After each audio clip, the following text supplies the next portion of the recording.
அதெல்லாம் நீங்க ஊடகத்தில் ஏதோ தகவல்கள் பரபரப்பா போறீங்க, அது மாதிரிலாம் ஒண்ணும் இல்லை.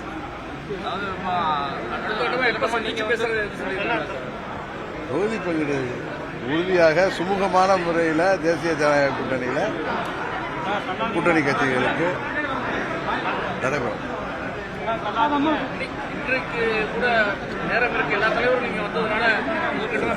இன்னைக்கு சாதாரணமா ஒவ்வொரு சென்னையில மதுராந்தக மீட்டிங் முடிஞ்சு நாங்கெல்லாம் அடுத்த மீட்டிங் சம்பந்தமா பேசணும். அதே மாதிரி கூட்டங்கள் இருக்கலாமே தவிர தொகுதி பங்கீடு இது மாதிரி வந்த இடத்துல இல்லாம பேசுவாங்க, அது தவறான தகவல். பிரதமர் வராரு, எதுவும் புதிய அறிவிப்பு எதுவும் தமிழ்நாட்டுக்கு இருக்குமா? பிரைம் மினிஸ்டர் ஸ்பீச்சில் தான் தெரிய வரும்.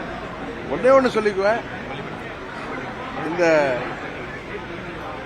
மக்களை ஏமாற்றுகின்ற திராவிட மாடல் ஆட்சியை வீழ்த்துவோம் ஒற்றுமையாக என்கிற ஒரே கோஷத்தோடு இந்திய கூட்டணியில அனைத்து கட்சிகளும் இணைந்து. நன்றி.